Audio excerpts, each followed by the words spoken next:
The views expressed on this Turnbuckle Tabloid live stream or Turnbuckle Tabloid podcast episode do not reflect the views, thoughts, or opinions of the Rageworks brand, including the Rageworks podcast network, Rageworks content partners, advertisers, and affiliates. Viewer and listener discretion is advised. This is Juba, and you're listening to Turnbuckle Tabloid. 5, 4, 3, 2, 1, 0. All engine running. Liftoff.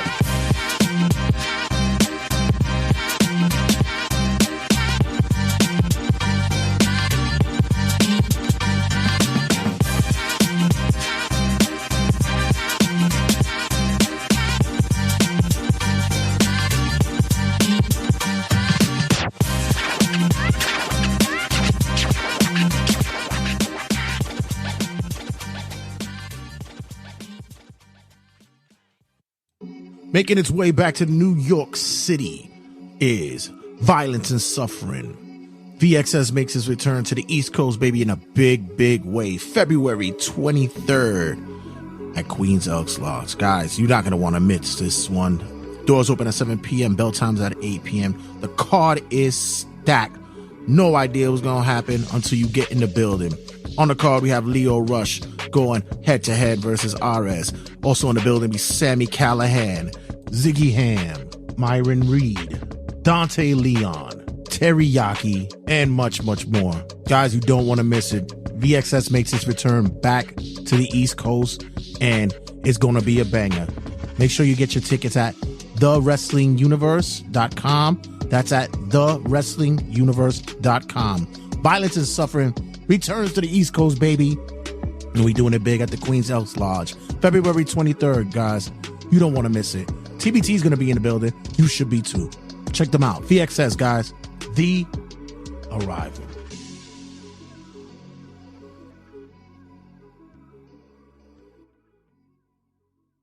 What's up, y'all? It's Tristan Ty, a.k.a. Kiro Kwan, representing Contra Unit. We out here with Turnbuckle Tabloid. Oh, fucking day. No, I'm not going to say it. You can't trust me. Give me a fucking mic! Turnbuckle Tabloid, cutting a promo. This week here in Cutting a Promo, we're going to do it's basically a two-part, two-sided version of a Cutting a Promo. We're going to look at the highest of highs WWE had this week and the lowest of lows, the rock bottom of the lows that you could probably get with WWE. But first, let's just focus with the positives. This past week, WWE has announced in twofold that Dwayne The Rock Johnson, because yes, he's The Rock and he owns the name now, is part of the board of directors for the WWE. Great signing for them there. And even better for me because, well, I kind of predicted it maybe about 1.5 years, 2 years ago. So let me explain. Kinda. So, I had an idea for a series when they were first discussing the possibility of WWE being sold and who would buy them and who would be in contention. I had an idea to do a what if series, taking the idea from Disney and Marvel. I had an idea to come up with a storyline of what if WWE is sold. And with the storyline, and guys, if you go, you can check it out. I have it on TikTok. I have a few parts in there. I stopped doing the series because I was getting a bit frustrated with how WWE was running and it was getting on my nerves. And I was like, you know what? I'm not even going to give effort into it because I'm just so put off by what was going on at that time. Excuse me. But, long story short, story would be that WWE was bought out by Comcast, which would have been the NBC affiliates and the major company. And the company would have brought in Dwayne The Rock Johnson as their board member because of his affiliation with WWE, as well as his connections with the XFL and such. They've done business, and plus, Young Rock was on their show. So who more than to be a face for that company? And the storyline progressed. And basically what would have resulted is Rock and Triple H having a Survivor Series type of build up. One side would have those who want to be in Hollywood, be entertainers, who feel as though that they could break through that ceiling and become more than WWE performers like The Miz, Roman, maybe Xavier Woods, like all those guys who have more a media type feel. They'll side with The Rock. And then the other side would have been with Team Triple H, who love the wrestling aspects. You'd have had Kevin Owens. You'd have had AJ Styles. So you'd have had that whole build-up tension brewing. It wouldn't have been just Raw versus SmackDown. It would have been the two factions going against each other for who was sports entertainment and who were wrestlers.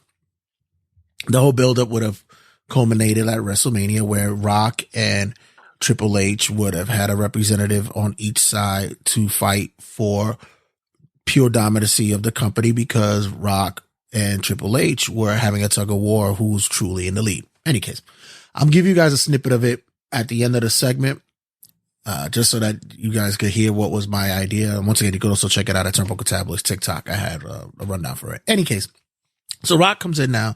Dwayne Johnson comes in now as a face for the company. We all know and we've seen what he's able to do financially. The man's a business phenom these days.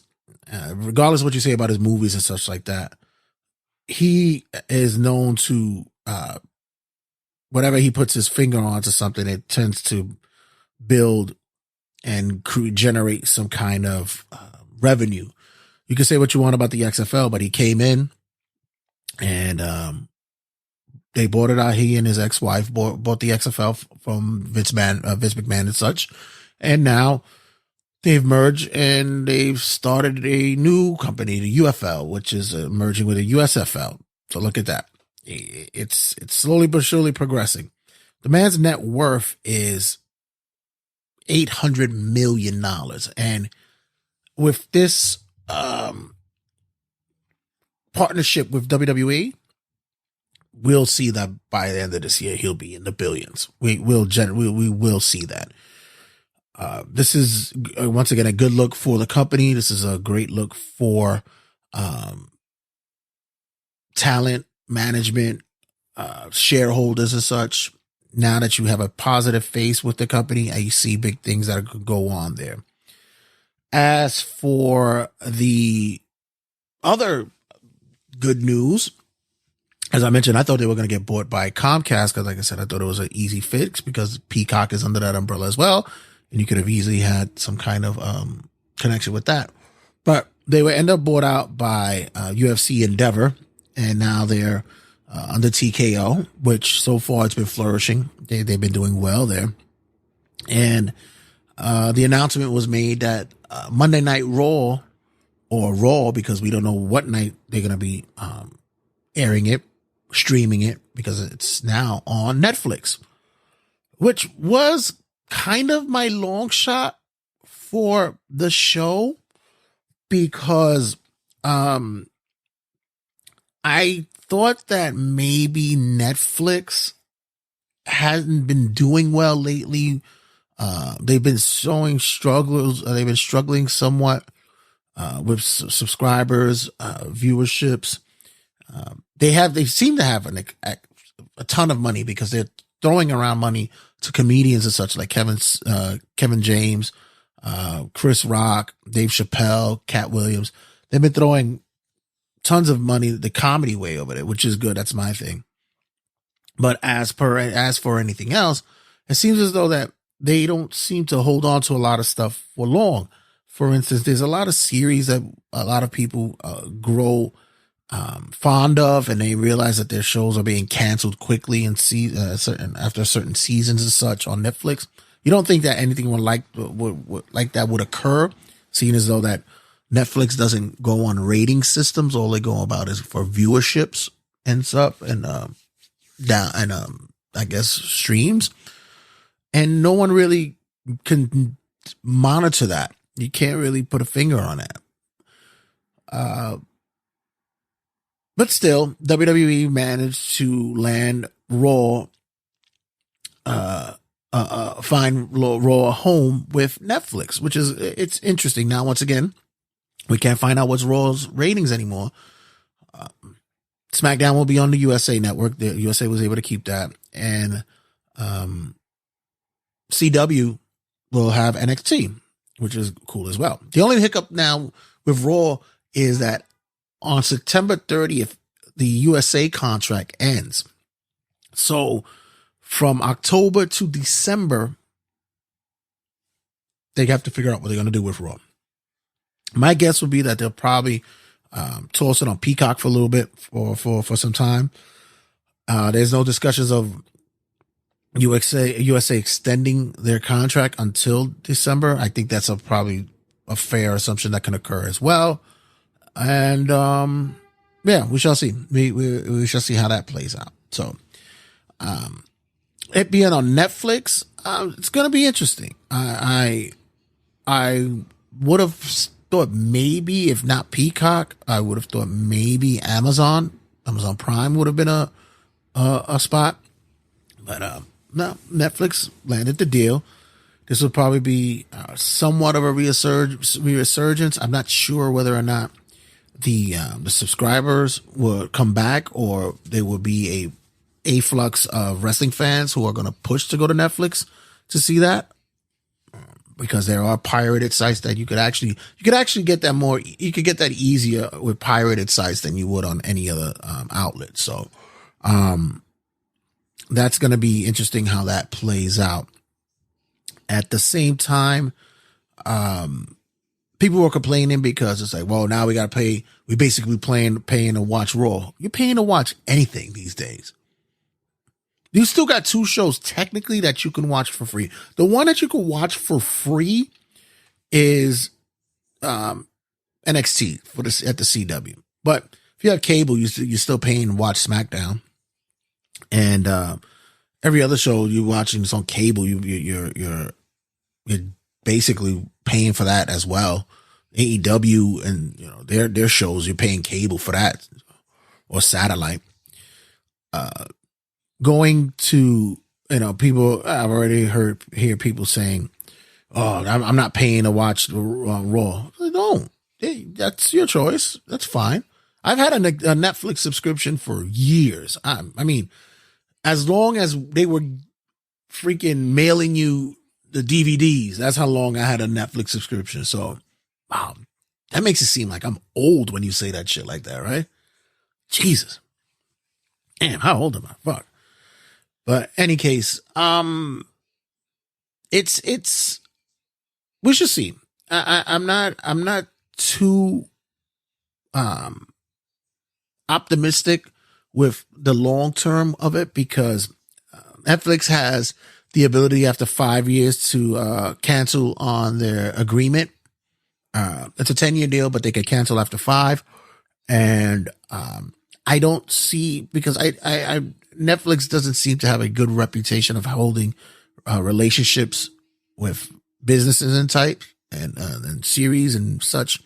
So we shall see how that develops. But other than that, I think that seeing that the home for Raw is finally in place for 2025, we can gear up to see how the transition goes from the USA to Netflix. How the presentation would be, how the look of the company would be, as in staging and such. What day? How are we still going to be on a time schedule? Can we watch it are we able to watch it the following day or that night or something like that? Because the whole big thing sometimes with Raw is now, if you're not DVRing it, or if you can't have the accessibility to DVR it, you get Netflix on your phone, you can easily get that. I have the Files app on my phone, but even still, it's not as consistent when it comes to me watching DVR stuff on my phone. Sometimes that Files app can be tricky, but apparently my Netflix kind of, it works better. So that's just weird. But we'll see. We'll see how that turns out. I'm like I said, I'm on the fence to see how this runs, but we'll try to be a little bit optimistic about this. But before I go to the lowest of lows, I want you guys to hear a clip of this was a part 2 of the What If, in which I discussed the possibility of The Rock coming into WWE. So after this clip, we'll go into the other news story I'm guessing you might have heard of by now, but here's a check. Welcome back to another episode of Turnbuckle Tabloid presents What If, the series in which we basically tell the story WWE should be telling. Make sure you like, subscribe, and share us here on Turnbuckle Tabloid, as well as listen to us on all podcasting outlets and follow us on social media outlets. So when we last left you, we discussed the possibility of NBC Comcast purchasing the WWE, and with that, the surprise partner who would be involved with that would be The Rock. This leads up to The Rock showing up on Monday Night Raw. Pomp and circumstance, the fans are on their feet, they're loving it, and The Rock is here to tell everyone that there's going to be changes coming. We're going to have new logos, new designs. The formats are going to be different, and we're looking to shake up the wrestling landscape globally. Triple H's music hits. Hunter walks to the ring, claps, shakes The Rock's hand, and is complimentary to him being part of the WWE universe again. He tells him he can't wait to do great business with him. He's looking forward to helping to model and shape the company and doing everything that he can to be a part of the company's development and success. He says he's looking forward to being his greatest tag team partner. Although they had a rocky history in the past, he says, let's put the rivalries aside and let's start becoming the greatest tag team in wrestling history. In which Rock says, whoa. You're not getting this. You see, you must have gotten the memo. We're not going to be tag team partners. I'm your boss. Rock pats him on the shoulder, walks out, and leaves Triple H stunned, confused, just as the WWE Universe has a Turnbuckle Tabloid look of awe on their face. Follow us, check us out on part 3, and much more to come. See you guys later.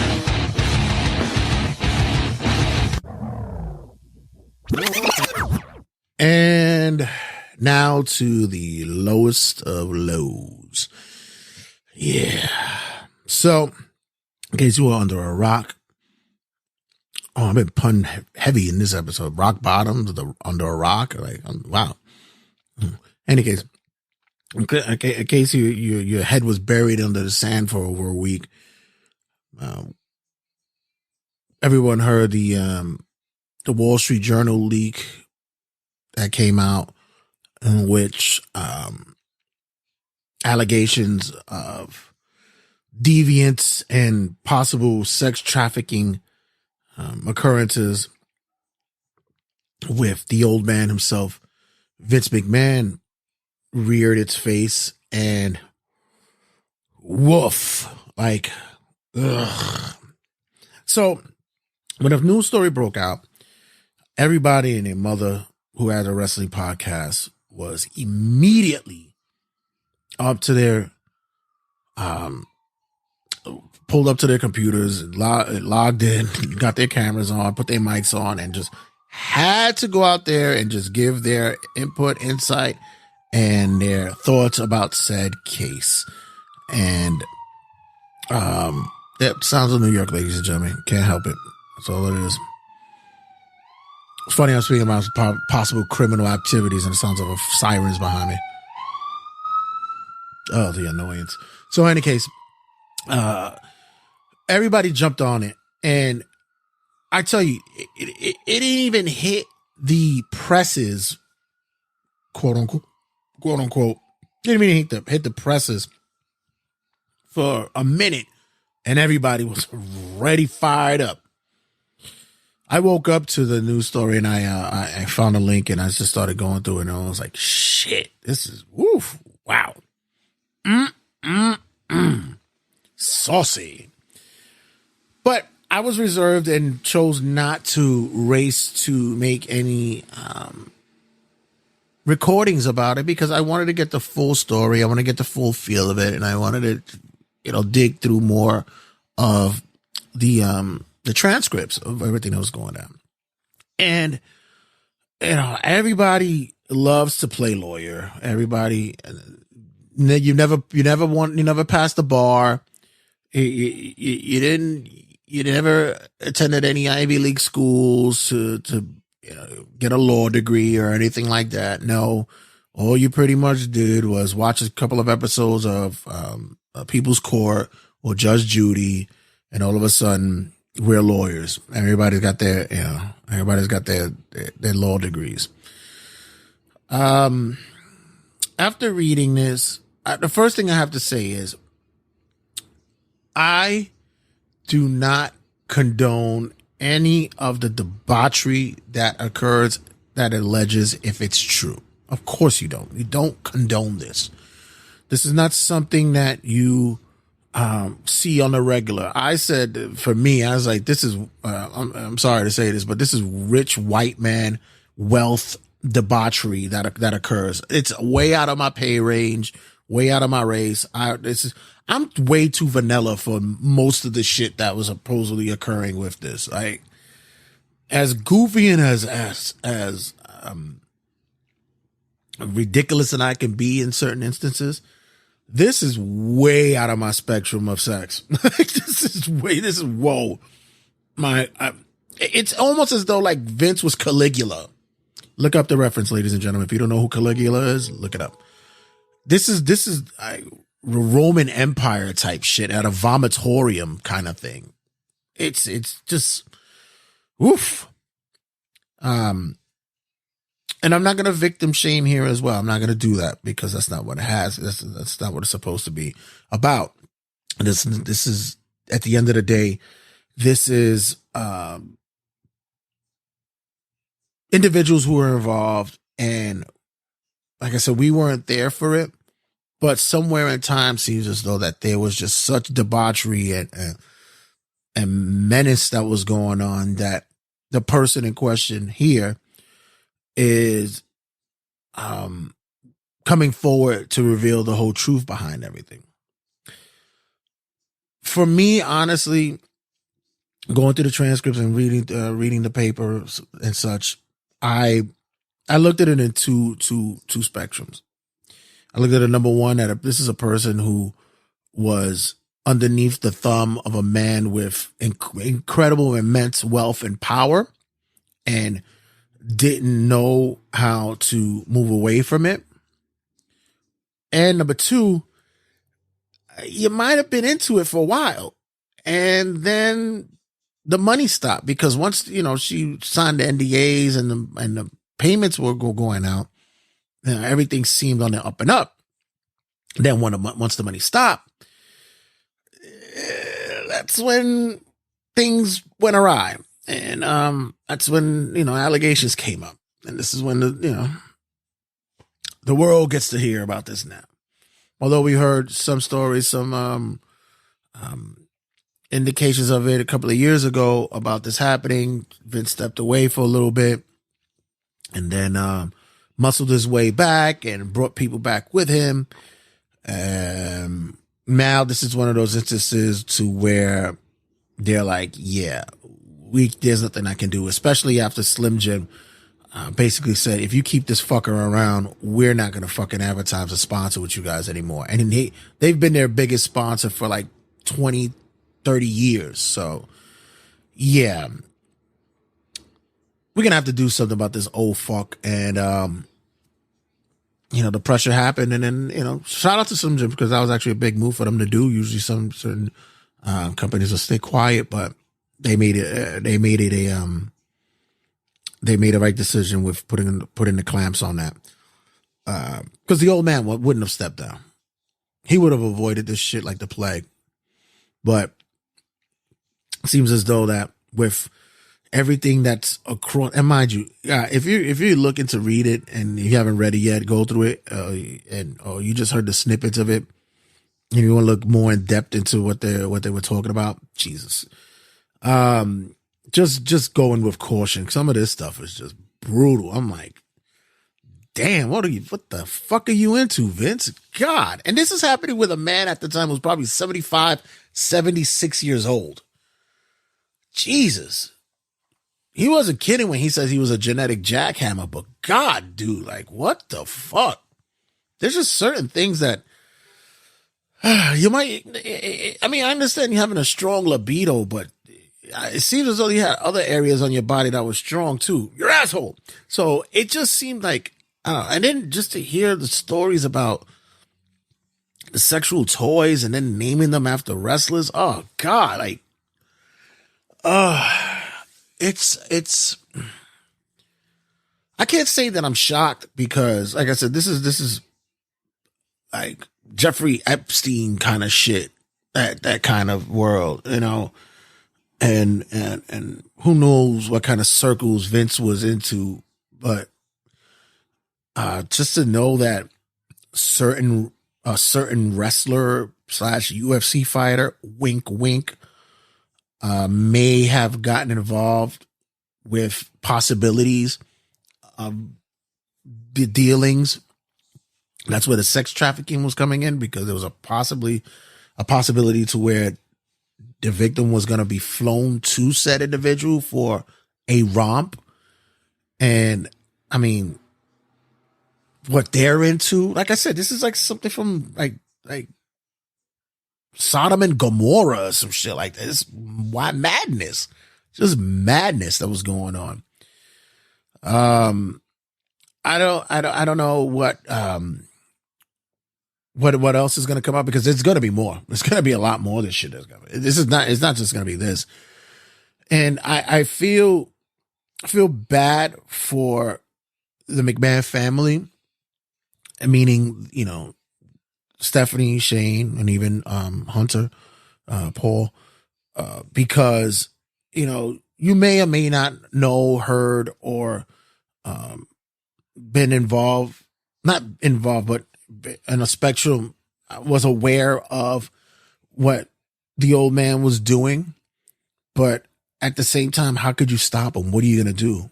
You know, you could see that the kids were like trying to hold the boat afloat. You know, you see the kids that were trying to still right the ship, you know, but there was discussions on where, and I probably talked about it years ago about it, that Shane never really saw eye to eye with his father.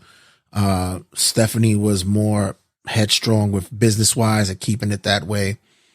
But, and Paul being, you know, the in-law was more focused on keeping the talent, together and getting through it. But, you know, you know, people are getting nervous because of this talk that anyone who's connected with, Vince McMahon may, end up losing their jobs. For the record, for me, I'm going to say, Triple H is fine. I don't think they can even attempt to touch him. I honestly believe that he's,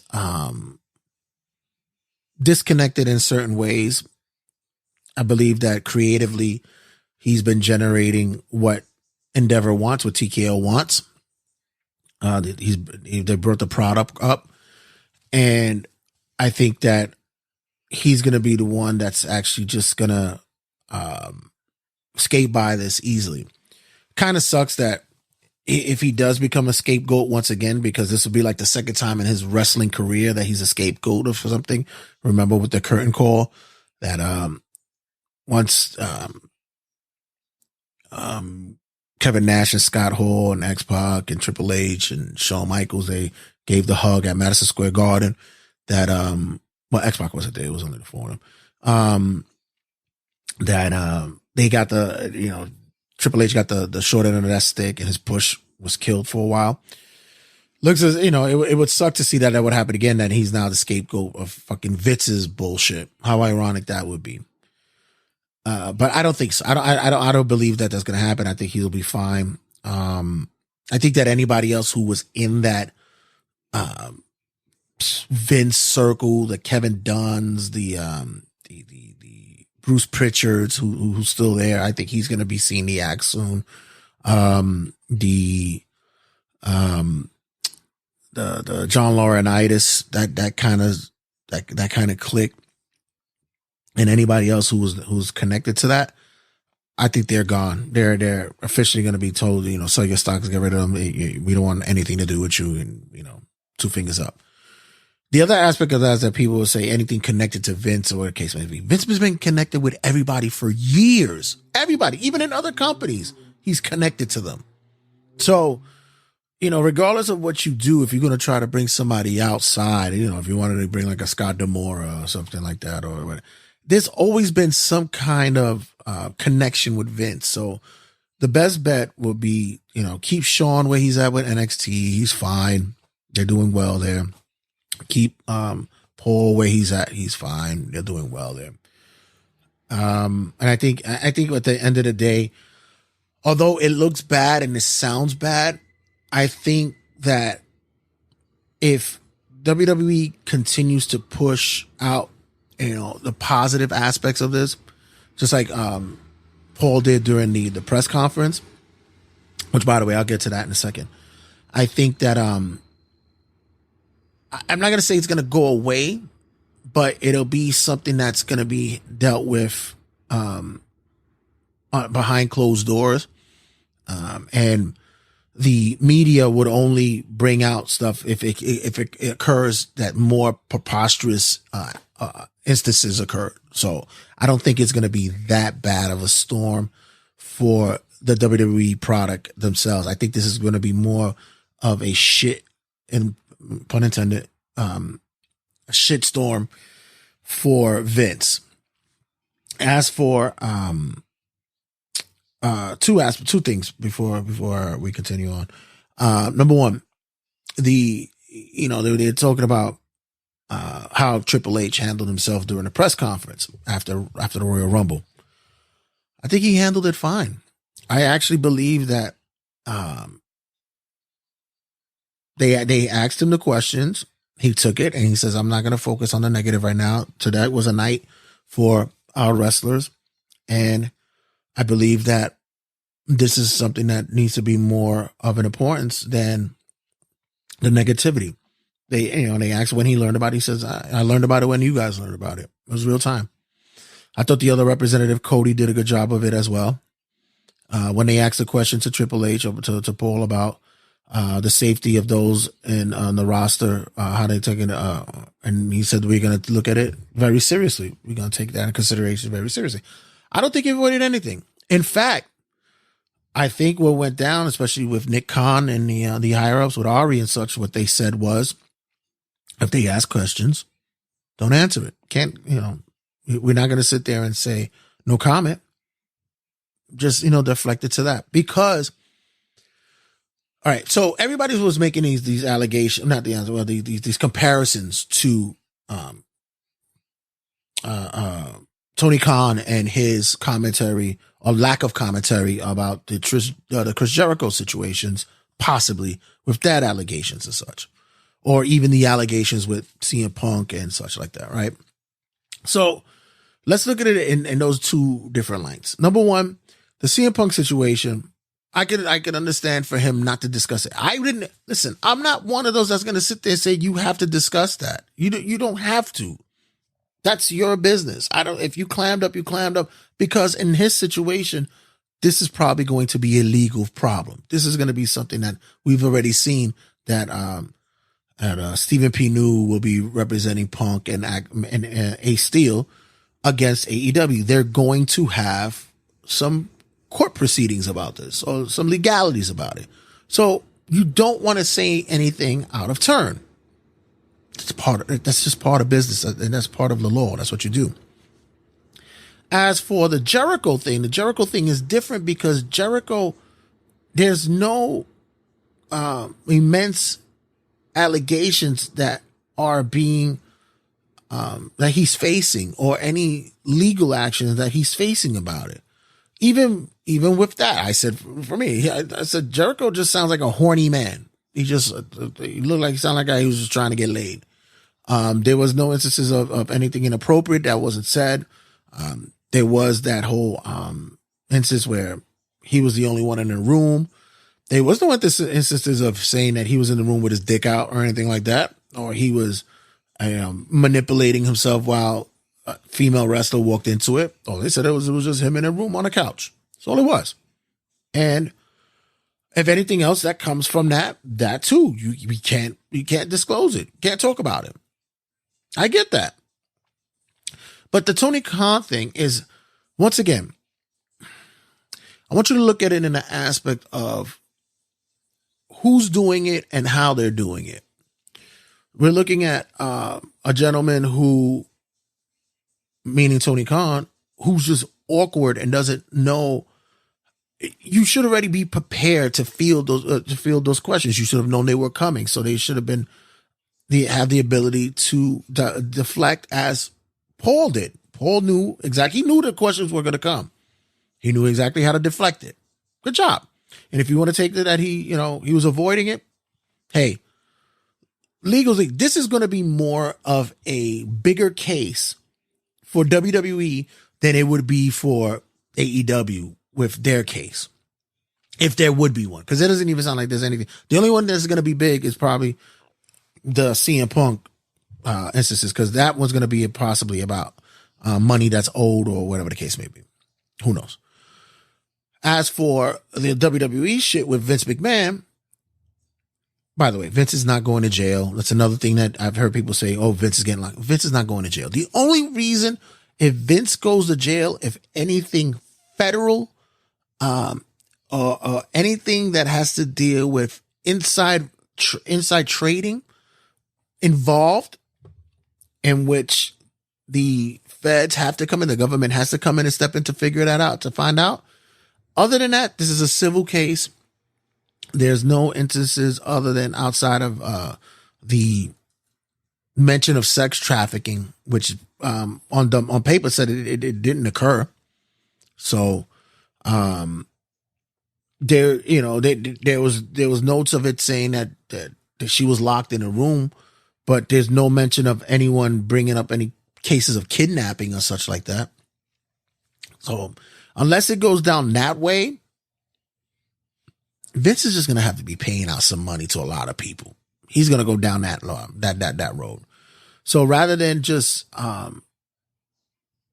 get everybody jammed up in that aspect, if it's going to be done internally, if it's going to be done as a civil case, people got to climb up. That's what you got to do. In the case of, like I said, with AEW, they had that one allegation that's so far hasn't gone anywhere. Jericho's getting heat on his own because Jericho's on TV. So Jericho's going to get that heat. It seems as though that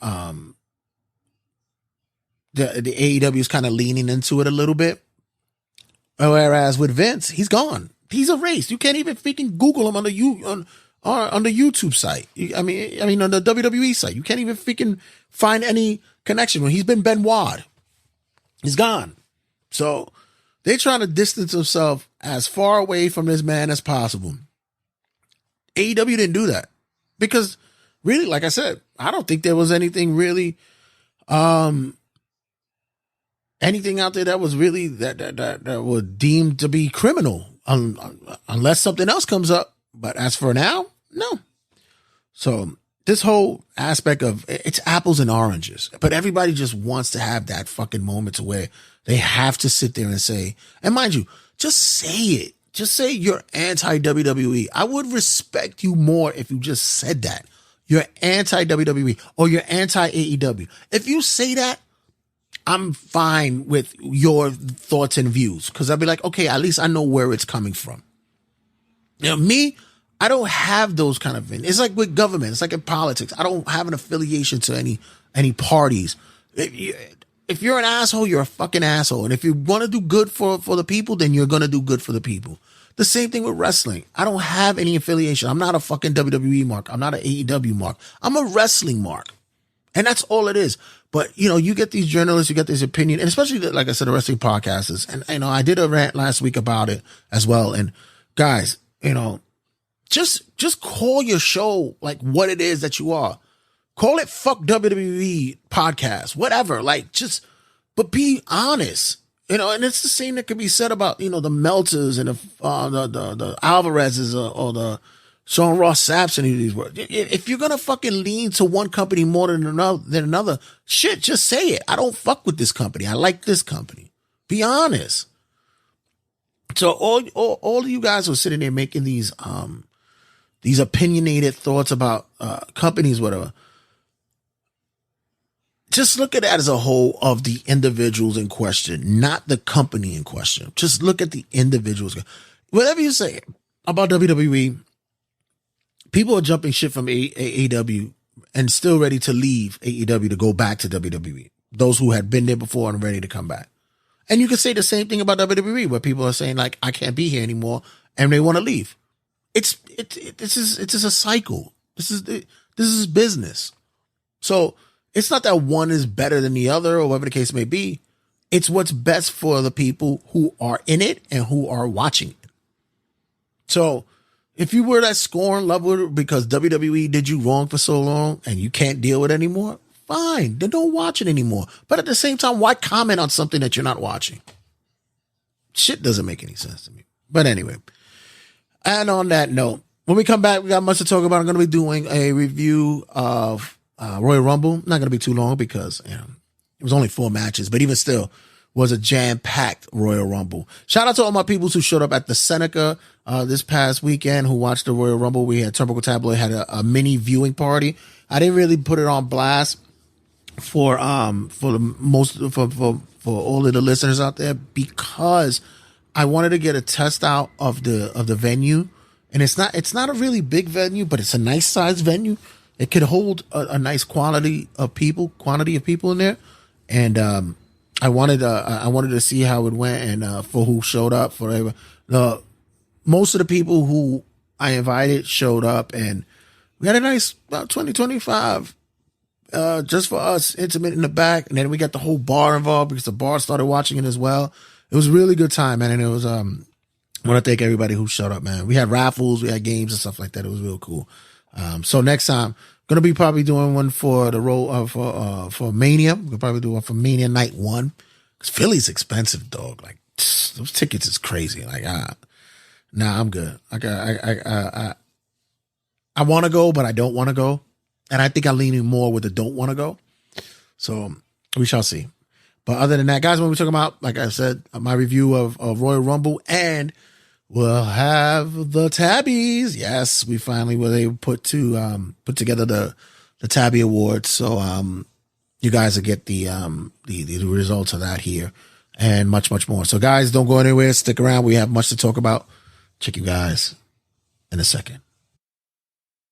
This is comedian Kyle Lewis, and you're listening to Turnbuckle Tabloid. Royal Rumble, ladies and gentlemen, and only 4 matches on the night. There's only 4. I wasn't upset with that either.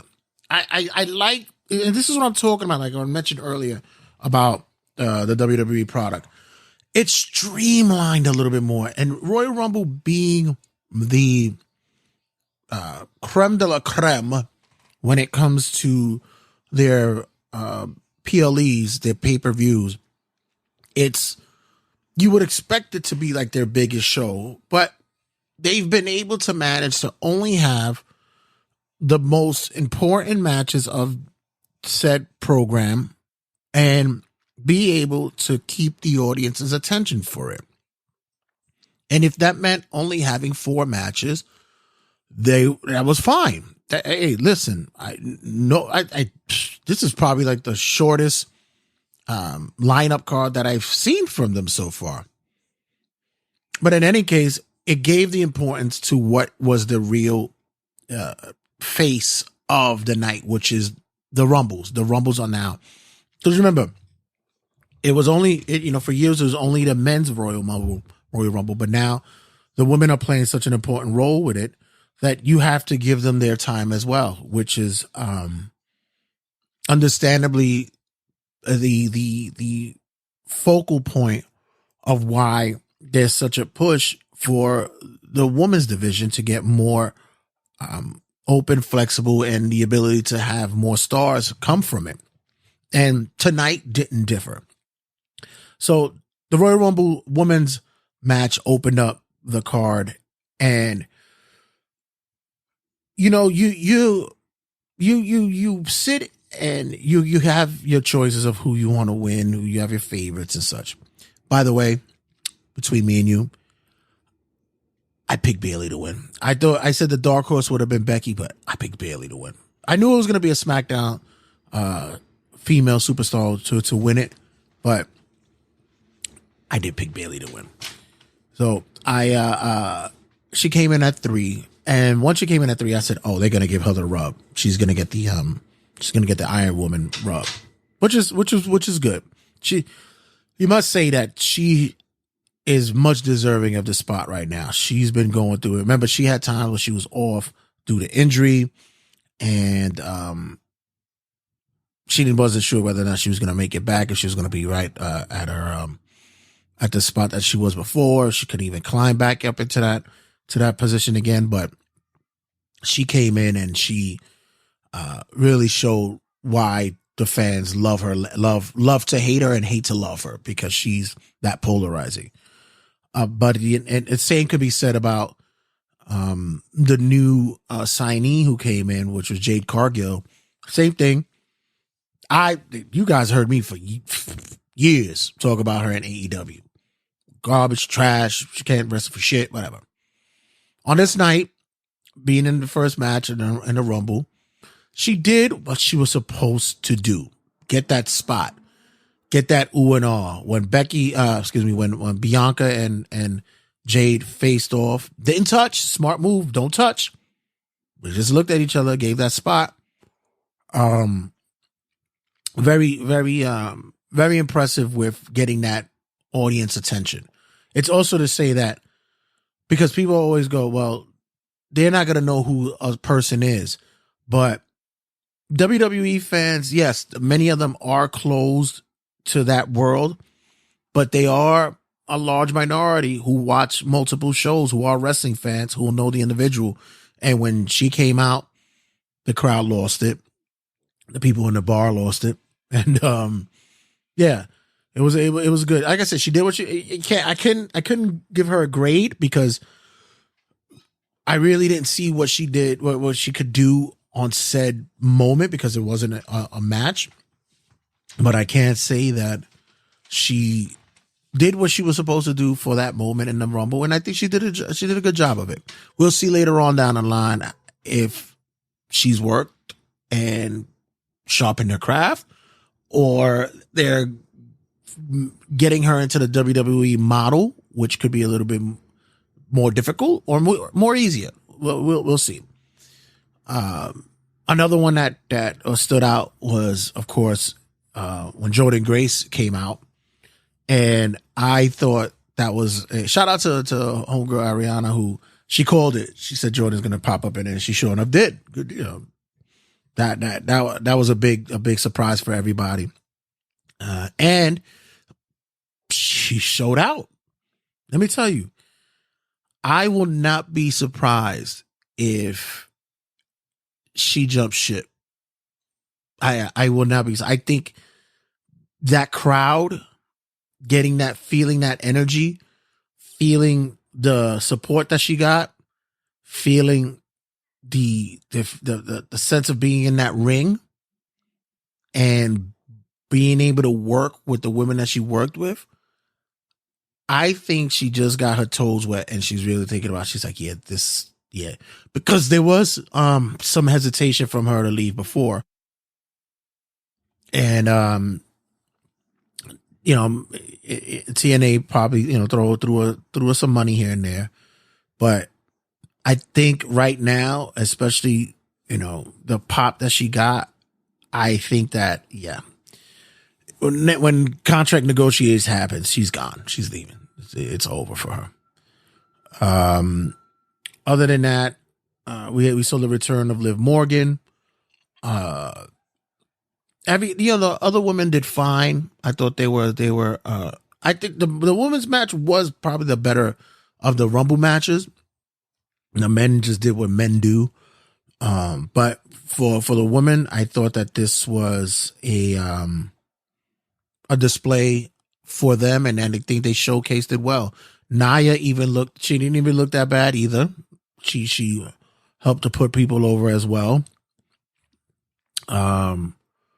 She had her moment. She was able to show why she's the beast in there, why she does her thing in there. And I have to say that the women's match was fun, entertaining, and to see big return for Liv Morgan. Shout out to Liv Morgan putting on that Christina Aguilera outfit. Want to get dirty? So it was a good first opening match, and I thought the women did a hell of a job. We then get the Fatal 4-Way for the WWE Universal Undisputed title, or fuck you want to call this shit these days, with LA Knight, AJ Styles, Randy Orton, and Roman Reigns. Fun match, a good match to watch. Everybody did their role, did their part, and no one looked bad in this match. I actually thought that it looked crazy to see like those guys in that ring. They all looked jacked. They all looked like they were ready to fucking tear each other up. I was, it kind of reminded me of the old days of wrestling, like watching in the 80s, like during the Hogan era, where everybody looked like fucking grown men. And, not to say that the product is bad now with how people look, but when you see those guys in the ring, you're like, damn, like, okay, they put in that work. So, Roman, of course, was going to get the win here. Of course, we're setting them up down the line for what's going to be the possibility, because I'm calling it. Been saying it already. Nobody want to listen to me. He's pulling double duty, but I'll explain later why.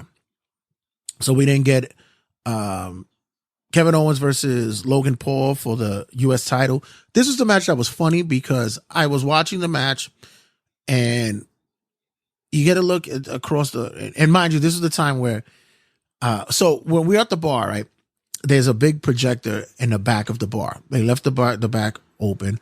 The bar has its booths. It has like a nice benching seating area by where a pool table will be at and such like that. So they have a projector, on the wall. There's a projection on the wall. So the rest of the bar they were watching, I guess, some other sport. I guess they were watching basketball or something like that. And then when I went to go to the bar to get a drink, all of a sudden the TVs were on wrestling, and everybody who was sitting at the seating areas were watching the wrestling. And this was at this match because, Logan Paul was in the match, and people saw me and they're asking me about, I didn't know that Logan Paul was a wrestler. I said, yeah, he's been wrestling. He's a U.S. champion now. Really? And they're watching it and they're like, wow, he's actually really good. And I go, doesn't it suck that he actually know what he's doing? And they're like, yeah, it looks like he's been doing it for years. This is why I have these discussions with M2 Inc. and other people about Logan Paul. Hate him as you must. Hate him as you can. But at the end of the day, those patrons at the bar are the reason why Logan Paul is a champ at WWE. Because those are new, fresh eyes that are now going to watch him wrestle, and everybody else that's part of the company. That's why. And Kevin Owens knows that. It's the same thing when Seth did it with him. It's the same thing when Roman did it with him. They are drawing new eyes to the product. And if they're saying that guy that wrestled Logan Paul, that's what they want to hear. Excuse me. When you do a lot of talking, all of a sudden you just start dying. So I have to say this match, like I mentioned it on the pre-show when we were doing our predictions. I thought this was going to be match of the night, and it was pretty goddamn close. It was close to it. especially with the finishes and such, how it occurred with the brass knuckles and such, how that played a part, and the referee peeping it still in Kevin's hands.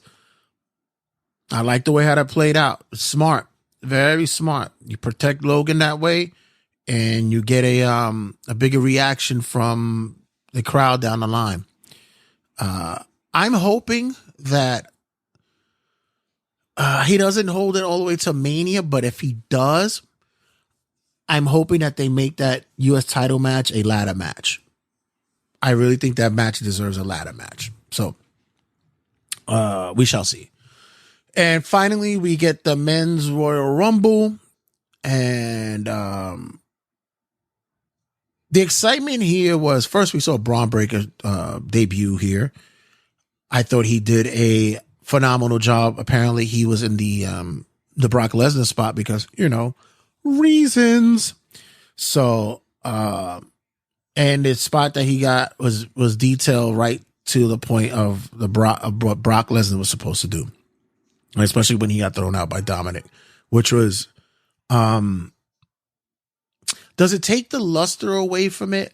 It does, but I do still see that there's money in it somewhere along the line. Braun is going to be a star. He is going to be a star. Within the next 2 years, he's going to be a star. He's got a look. He's got a physique. He actually can talk. And I know a lot of people were upset with the name change, but I still believe that Braun Breaker is a good look for him. I think it's good. It fits him. It's fine. As for the rest of the match, the only spot that really bothered me was the Pat McAfee spot. Oh, by the way, the R-Truth spot at the Women's Royal Rumble was fucking hilarious too. But the only spot that was more funny than the Pat McAfee spot. We could have done away with that.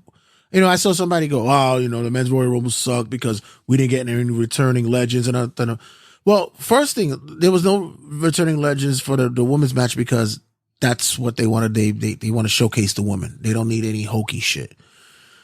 I think the same could be said with this is Triple H's era where he wants to showcase his in-house stars and getting them more in the limelight. I just thought that the Pat McAfee spot was wasted. Now, who could you could have put in there? Don't know. But other than that, I think with that Andrade returning, he looked really good. I loved his entrance look as well.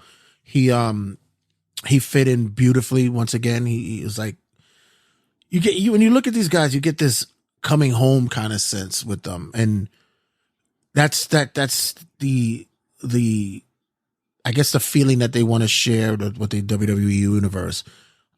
Same could be said with CM Punk. Punk, another one, looked great physique wise. He looked comfortable. He looked ripped and ready to go. And people are just so silly. It took AEW stars to put that match over. You guys are fucking trolls. I swear. Some of you guys just need to just pick up another hobby. Why don't you go play in traffic? I don't know. It just bothers me. It's just annoying. But yeah, so I thought, the men's match was, it was what the men's match was. Kofi didn't get any superstar stuff. Oh, and by the way, shout out to Naomi as well for coming back during the women's match as well. Wrestling Ream is gonna have himself a field day next episode. He's gonna have a ball. She also had an Iron Woman kind of a moment as well. So shout out to Naomi for making her return. And yeah, so just up and down, I thought my thought would be that it would be Drew McIntyre who wins. It would have been great that he won, and then fucking down the line, Damian would cash in on him, and that'll be set up for a match. But excuse me, we're seeing as though that since Cody wins, Cody's already electing, and he's already saying that he's going after Roman. I love the video footage that they showed of Cody winning and Roman having to look like, oh shit, we're gonna be doing this again. I thought it was there's something there, and with Rock still teasing the possibility of having that match, I'm telling you guys, Roman's gonna do double duty. Cody and Roman gonna wrestle night 1. Cody's gonna win. Night 2, Roman's gonna come out complaining how he lost and upset, and Rock is gonna come out, and that's gonna be the match. I'm telling you, it doesn't need to be a main event. And then, okay, so this is where it gets tricky, because now somewhere along the line, Seth's match is going to happen, right? But does Seth still keep the belt? Does he need it? No. Can it still main event? Yes. Are they going to give Punk? See, this is another thing that angers me about people, because they're sitting there and they're like, well, what's the reason for Punk to come back to WWE if he's not going to main event? Cody didn't get everything he wanted at one shot. He built his story. Punk has to have the same story. Oh, but Punk doesn't have the same time Cody does. Okay. Let it play out. Just like Triple H said in the press conference when asked about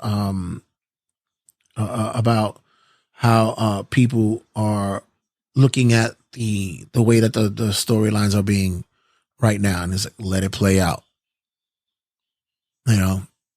It is what was it? It was said. It was asked. Are you at do you believe that this is the best time for wrestling right now? And he's like, let it play out. And Cody has some choice words about it as well. And you're looking at an individual right now with Cody who's being groomed to be the next in line, and he is. I've been saying it for the longest. Cody went out there, earned it, came back. He's being groomed to be the next in line. And I think the same could be said with CM Punk. If he, is able to put everything in the past and just look forward. And I think right now, you saw it in his face, the look in his face, the pop, the feel. Regardless of what you say, when you come out to a crowd that fucking huge, I mean, granted, he was in All In, he was in All Out and such like that. I get that. But I think there's something different when you're in that environment that just changes that a little bit more. I can't comment it because my last WrestleMania, I went out with my boots down. I had to take my boots off to show everybody I'm retiring, and I walked out. But that's my Mania moment. But for him, I think that, and for Cody and the rest of the rest of the lock, there's a feeling in the sense that they know that the change is happening and it's there and it's still continuing to happen. Just give it time. Just give it a moment and it's going to happen. But, other than that, yeah, man, it's been one hell of a Rumble. I think we all had a great time. We enjoyed ourselves. And, what are you guys' thoughts? I guess, should have shared it on the page, but I guess I'll do it now after the episode goes out. But, yeah, I had a good time. Can't wait to see how Elimination Chamber plays out. It's going to be 5 in the fucking morning, but okay. But, whatever. I'm not going to Australia to watch it anyway. So, but other than that, guys, when we come back, much to talk about.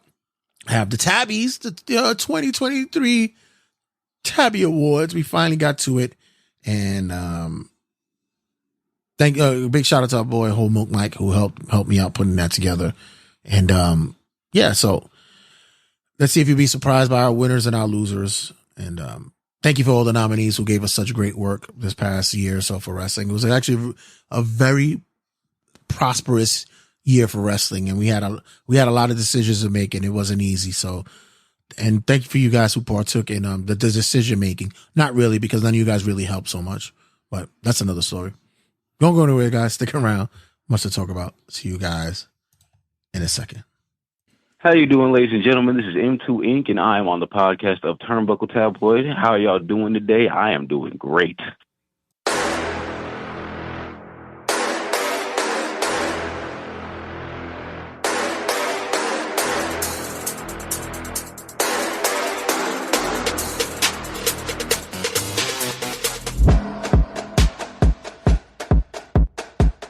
Wow, look at me over here trying to be all fancy with this new style intro and such. I'm trying to play the game here. You know, I'm trying little by little. We'll get there.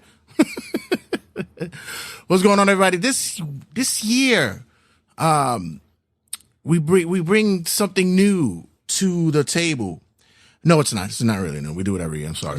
I was being misleading. You know, I usually would do like a whole opening act. I would do like a whole stand-up routine. I'll act as though like, you know, there's people in the audience and the applause and stuff like that. And then I have like a co-host and stuff. But we have one person. Yeah, but no, we're not doing that. Not this year. No, we're not gonna do that. So just go straight to town. Yeah, we're just gonna go straight to town. That's exactly what we're gonna do. So, so. The 2024 Tabby Awards. Yes, ladies and gentlemen. Homework Mike is my co-host for this going forward debauchery known as a season of wrestling that we give acclaim to. And but before we go into that, Mike, what was your overall perception of 2024 for wrestling as a whole? Well, 2023, you mean? Well, 2023, yeah, sorry. 2024 was just started. Yeah, 2023. I'll say overall very interesting year. A lot of ups and a few downers. We'll get to them, but I thought overall wrestling was probably is more successful than it's probably ever been. Probably since like the days of the Attitude Era, I would say. Yeah, I'm happy that 2023 had become the year of the wrestler. We saw more opportunities opening up for wrestlers with promotions. The ability to see individuals who were on like mainstream shows end up in the indie circuit making money. It was flourishing. It was good to see that there were more promotions out there, especially in the Northeast. Wrestling is coming back on that level. And yeah, man, I'm hoping for things to turn around and get even better for the year coming, man. It's awesome. So with that being said, we're going to open up the tabbies this week with our first nominee. Can I just say shout out to Henry and Ray who's watching right now, who's watching live. Yay! Yay, guys! Yay! Please share your opinions as we go along with the nominees. Yeah, the categories. Yeah, click on the link so I can see your name in the comment section. Thank you. So the first nominees would be for Indie Wrestler of the Year. This was actually I think this is a new category for us this year. We didn't do this last year. Yeah, we didn't do this in previous years. So okay. As I picture in my head, I think we did this last year. I don't think we did. I really maybe don't we think did so. Indie Promotion of the Year. No, I don't think we did. Probably that. I think it was probably what we did, but no, I don't think we did that. So this year we focused on wrestlers who stood out the most on the independent scene. Right. So I as I mentioned earlier, this year's wrestling for the indies was top notch. We saw a lot of guys stepping in, and even females stepping in that look at that. Changed the game. Graphic I made. Oh. My work pays off. Shout out to Homo. Shut up. Shout out to Homo. Oh, they say shut up. No, shout out to Homo. No. Show you love. Mm-hmm. Much love. So, Indie Wrestler of the Year, the nominees are Blake Christensen. Well, Blake Christian, Masha Slamovich,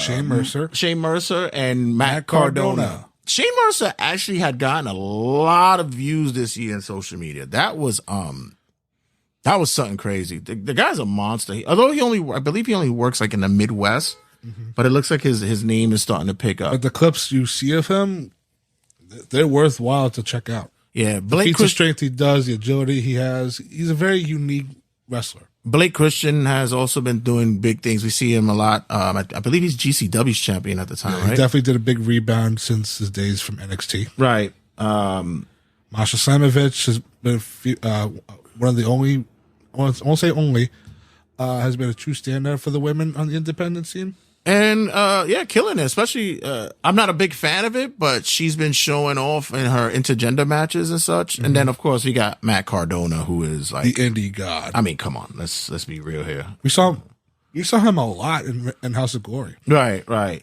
Shout out to them because I mean, it's not rare for us to see someone keep making an appearance over and over and over again. Yeah, and he seemed as though that he enjoyed it, especially the way that he shitted on the crowd every week. So every time we had him out. So the winner is, guys. I'm so nervous. Like, man, we don't know who it is. Wow. Matt Cardona gets the Tabby this year. Like we mentioned, not only in the House of Glory, but he was tearing it up everywhere. Everywhere. He went over to Japan. Yeah, he showed improved this year. He in the hood we say he showed ass. So this is for you, Matt Cardona. Take a bow. Take a bow. Take a bow. Next nominees are for. You think if we tag him, he'll respond? No, not at all. No. Next nominees are for heels or heel of the year. Who we got? We got Christian Cage, who had a fantastic run as just overall. Just, I mean, whenever you would bring up somebody's dead father, it's like, come on. Yeah. I sent you the clip of like the song, right? Yeah. Your father's dead. Oh, look who made another appearance here. We had Matt Cardona here as well, two-time nominee this year. Mm-hmm. We had the group. We have a group this year, the Judgment Day. Yeah, who dominated Monday nights. Right. And Gunther. The Ring General. Gunther, formerly known as Walter. Mm-hmm. Gunther. But like we said on the show, it feels like two completely different people. Right. So, I mean, this one was not hard out of the four? You think so? Yeah. So let's see for the memes and for the clicks alone. And your winner of this year's Tabby for heel wrestler or wrestlers of the year, your winner is. I mean, come on. You were right. This was a layup, right? Mm-hmm. I mean, come on. Like I said, we're bringing up people's dead family members, their fathers and such, and then you actually had someone's father who died, and then you had him coincide with him afterwards. He became his mentor now, and even the mother is on par with him. Like, come Insane. on. Yeah, it's and all wearing a turtleneck. Yeah, like, and he wrestles in a somewhat turtleneck. It was turtleneck. Well, he says he wrestles in the turtleneck because he doesn't want to show his physique because he says his body's probably better looking than 90% of the roster, and he kind of has a point though. Is that shoot or work? But he said it's shoot. So, yeah, he said it. So, all right. So, congratulations, Christian Cage, on being the heel of the year.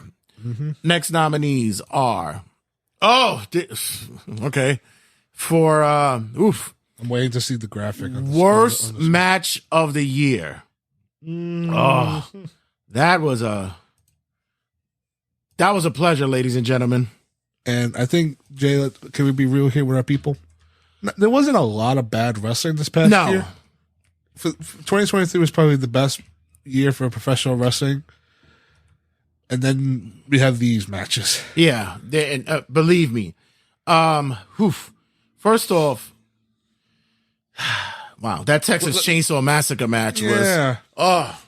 Which Jeff Jarrett still goes to this day about the fucking fake belt he won. I still say that, like, people talk shit about during the pandemic about that zombie match that they had in the WWE.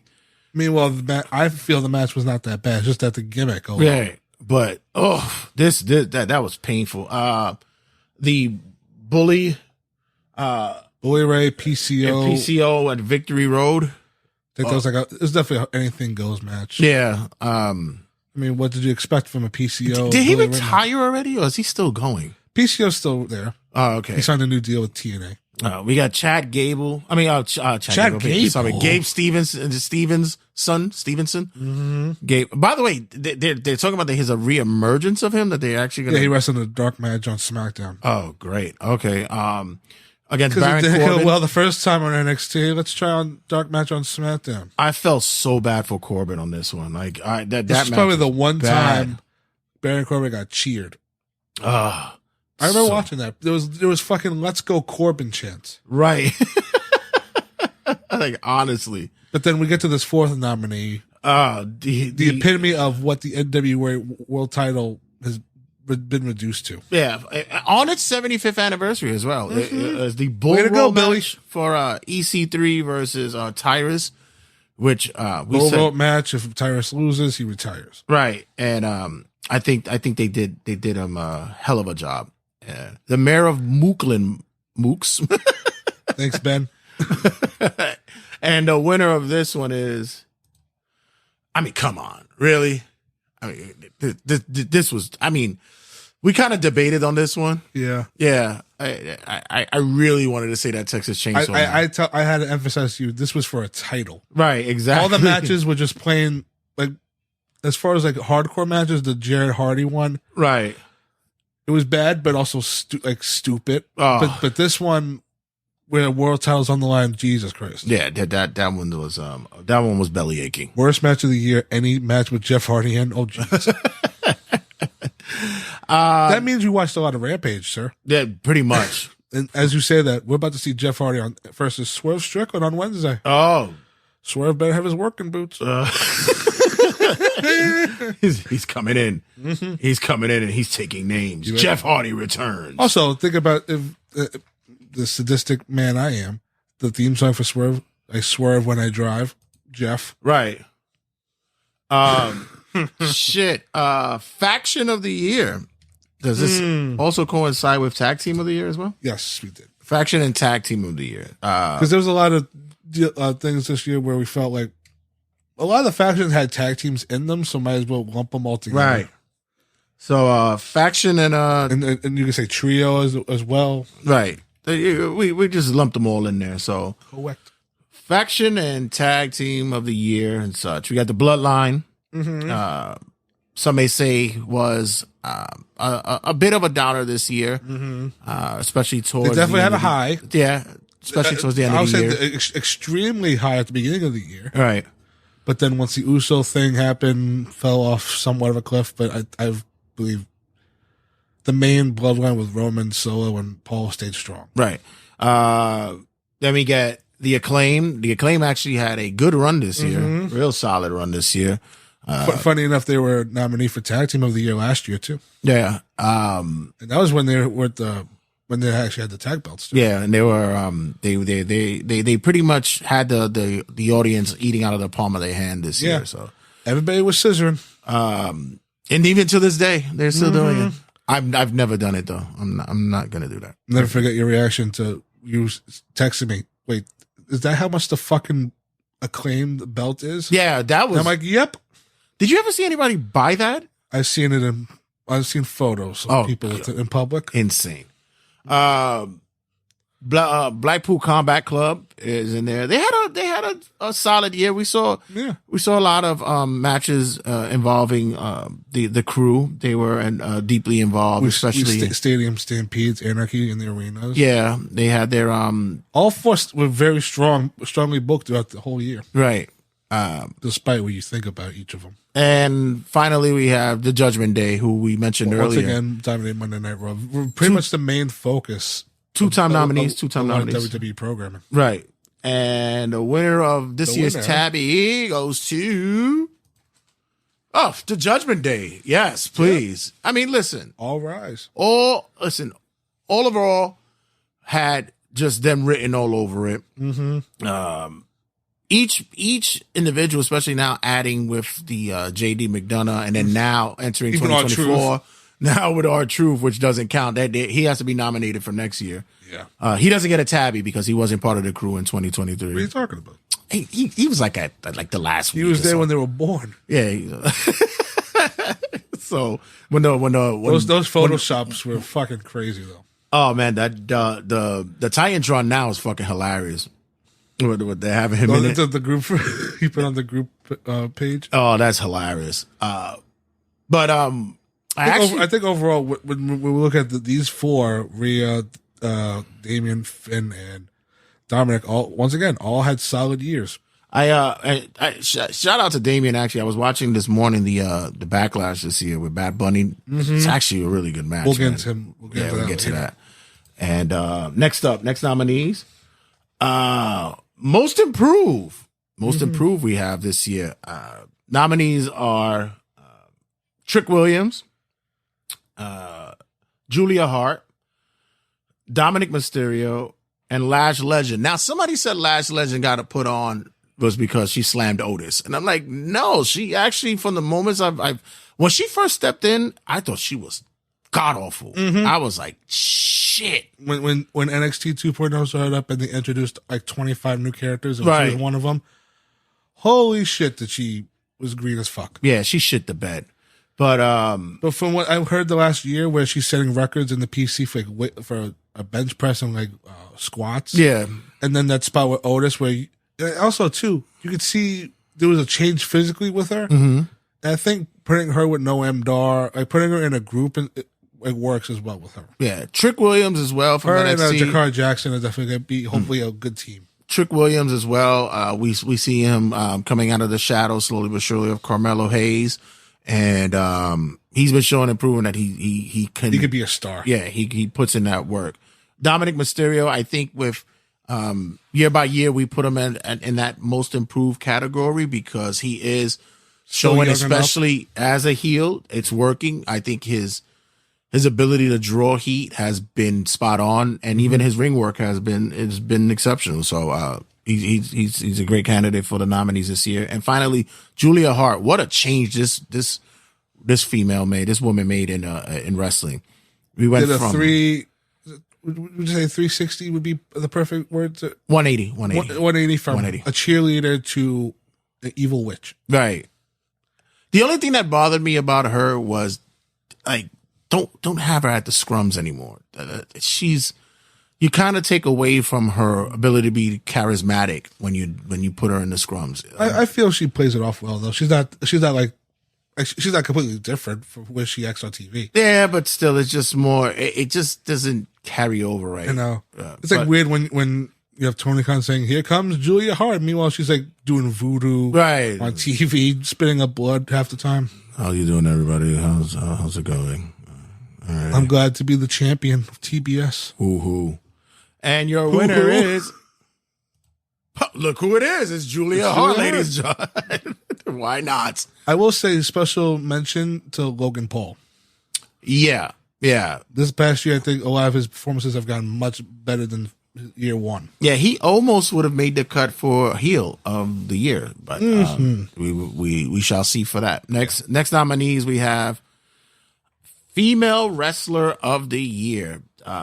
Shout out to the ladies. Yeah, I know. I get a bad rap for being misogynist when it comes to female wrestling, but I give credit where credit is due. First of all, big shout out to Trinity, man. Like she stepped it up big time in TNA now, Impact before, but shout out to her, man. You talking about resurgence in a career? Good for her, man. I will also add when she initially walked out of WWE and had the doubts about herself and had the people hating on her for like, oh, you fucking bitch, you walked out on your deal. Right. She got back up, had confidence in herself, and she turned it around. Proved to a lot of haters. Yeah. Athena as well. Remember when people were like, wow, what's going to happen with her after she leaves WWE? And unfortunately, AEW had a wasteful 3 months. And now with Ring of Honor, with the women's belt, completely different woman. Yeah, unfortunately, we barely could see her matches because of where Ring of Honor is these days. But at the same time, meanwhile, the amount of Ring of Honor people we see on TV and we don't see her. Right. It's just a shame that we need to see more of her. Io Sky, who went from not being with WWE 1 year ago to then winning Money in the Bank and winning the championship successfully. Right. And still having a really great run, in my opinion. Yeah, and even just one of the best female workers that in the company. The backing that she got from the fan base as well. It's just it's a testament to the work that she's put in for the past year or so. Same could be said, and what can we say about Rhea that Rhea hasn't said about herself already? Mm-hmm. She puts it on, right? And it's you can never sit there and anticipate to see a bad match from her. We've seen her as a great top heel, but next is going to be her as the next top babyface. Right. And the winner this year is... Oh, I wonder who this is going to be. Well, if it isn't Rhea Ripley. Mommy's always on top. Isn't she? I mean, it's... Yeah, I mean, what more can we say? It was academic. Yeah, I mean, she's on a tear. She won the year, started the year off with the Rumble win. Not main event. She won the women's title show in a really great match. And she's had that title ever since. Yeah, she's been on the tear, so can't be mad. PLE pay-per-view of the year. Nominees are All In at London. Mm-hmm. Drew fantastic numbers. Drew big money. Mm-hmm. Survivor Series. Despite the controversy with the attendance. Right. Nevertheless, they were able to still get all those people in that stadium. Survivor Series. Let's just say that would we have ever thought to say Survivor Series? Mm-hmm. I mean, Survivor Series is always usually their weakest of shows, but this year it actually stepped up a notch. It was almost dropped in 2010. Right. It was going to be replaced by bragging rights. Right. So think about that, people. Yeah, and up and down on that card, I don't remember it having really a horrible match. I think every match was average and above. And then with the pipe drop, pipe bomb. Right. Forbidden Door 2, another one that top notch up and down on the card was great. Mm-hmm. And I don't remember there being any one match in particular that I thought was a stinker. Mm-hmm. And finally, Mania Night 1. Mm-hmm. Up and down that card was way better than Night 2. Yeah, exactly. But even still, like, you had no Shane McMahon running the ropes, tearing his quads. Oh, Dad. Oh, Dad. That was Dad's final strike. And winner of this year's award goes to Forbidden Door. Yeah, I know. Yeah. Guys, you would sit there and say that I'm an AEW hater. Ha ha! No, I'm not. I actually really do enjoy AEW at times, sometimes. But this card actually was. We'll get into that later. Yeah, it was actually a slamming card. It's you can't beat it. If you're gonna look at something from 2023, from match to match. You have to say Forbidden Door 2 was the one to For Forbidden Door, I remember the heel turn of Jack Perry. Right. The Brian Danielson coming at the final countdown. Right. I mean, solid. It was a very fun show to watch. Next up, Face of the Year. Yes. Ben says I'm at work, so I'm in and out of the stream. That makes sense. That's all right. I'm going to All In 2 in London this year. 30 pounds a ticket. And Mania, of course. That means 30 pounds a ticket means it's like he's getting it for like $2 here. Nah. Give us the conversion rate, please, yeah. Ben. Thank you. Face of the Year, ladies and gentlemen. So unless you want to go with the $2 thing Jay just said. No, it's not $2. It's not. Cody Rhodes, definitely. Some may say his run is a little bit too facey. It's like he's too sugar coated, but that's him. That's just Cody. That's how he is. I just want to read this off. Isaac, the chat goes, and who is Andre the Giant for 400 at Trebek?